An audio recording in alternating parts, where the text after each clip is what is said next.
ব্লেন্ডারের ভেতর একটি আস্ত মুরগি ঢুকিয়ে দিন, এরপর দেখুন কি ঘটে। বড় বড় হোটেল রেস্তোরাঁতে কি খাইয়ে আমাদেরকে বোকা বানানো হচ্ছে তা কিন্তু সরাসরি আজকে প্রমাণ সহ দেখিয়ে দিব। এই ভিডিওটি পুরোটা দেখলে আপনি আর কখনোই হোটেল রেস্তোরাঁতে যেতে চাইবেন না। এটার জন্য প্রথমে আমি নিয়ে নিয়েছি একটা ব্রয়লারের মুরগি, আর মুরগিটাকে আমি ভালোভাবে কেটে নিচ্ছি। আস্ত মুরগিটাকে ব্লেন্ড করার মতন বড় ব্লেন্ডার কিন্তু আমার কাছে নেই, এজন্য আমি পিস পিস করে কেটে নিচ্ছি। যাদের কাছে বড় ব্লেন্ডার আছে তারা কিন্তু আস্ত মুরগিটাই ঢুকিয়ে দিতে পারবেন। কাটার সময় খেয়াল রাখতে হবে মুরগিটা যেন রেগুলার পিসে কাটা না হয়, রোস্টের পিস যেভাবে কাটা হয় ঠিক সেভাবে কিন্তু কাটতে হবে।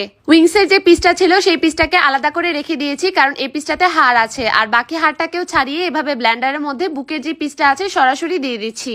আপনারা লেগ পিসটাও কিন্তু এভাবে হাড় ছাড়িয়ে সরাসরি ব্লেন্ডারে দিয়ে কিমা বানিয়ে ফেলতে পারবেন। ব্লেন্ড করার পর দেখতেই পাচ্ছেন একদম মসৃণ ভাবে কিন্তু সবটুকু মাংস কিমা কিমা হয়ে গিয়েছে। এখন আমি সবটুকু মাংসকে একটা বাটিতে নিয়ে নিচ্ছি। এখন আমি বেসিক কিছু মশলা দিয়ে দিব, যেমন লবণের গুঁড়ো, চিলি ফ্লেক্স দিয়ে দিচ্ছি, আর দিচ্ছি ভাজা জিরের গুঁড়ো, একটু পরিমাণে গরম মশলা, পেঁয়াজ কুচি দিচ্ছি,